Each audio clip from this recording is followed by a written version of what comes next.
Marcus Cooke is our next speaker. He is the Republican candidate for North Carolina House District 56.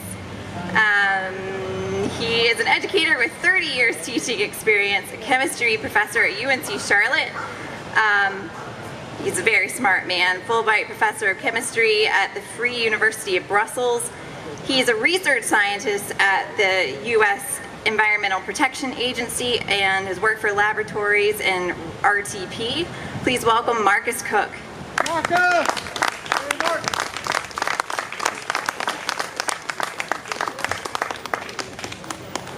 How are you? I need Chris to come back up here. I need him as a straight man. He did most of my lines.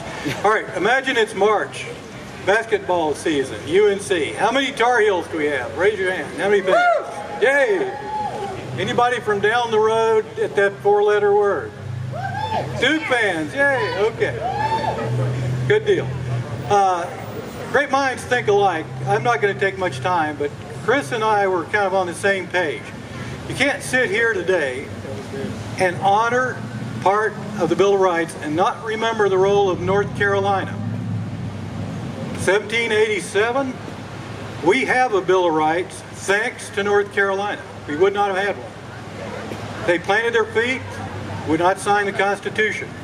So if you're walking around today, and I was hoping we were on the other side of the courthouse, you're going to have to imagine you have X-ray vision.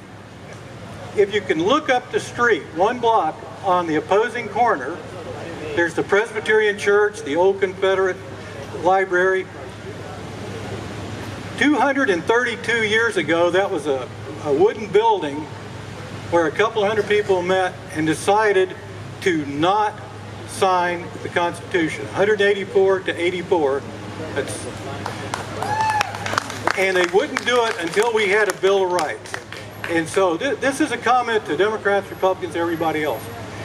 If you delete, diminish, or repeal any of the Bill of Rights, first, second, seventh, fifth, you've rewritten America.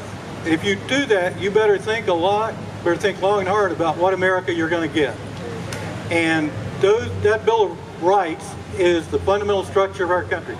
I'm going to stop with that. I have a white paper that I've written over there. It's in the dark red tent. Just grab one. Talks about James Fanning, the radical that came through here, like Chris said, caused Hillsborough to be dumped as capital. They picked Raleigh because Hillsborough was unsafe.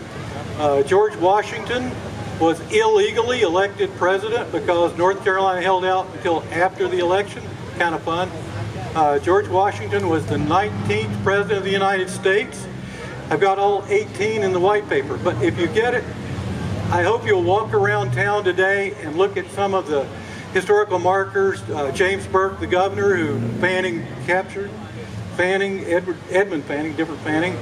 The regulators that are so much a part of Hillsborough and our history, and the Second Amendment that's so much a part of our country. And please grab a copy. Thank you for coming today. I appreciate your doing that. Have a good day. God bless you, Dr. Cooke.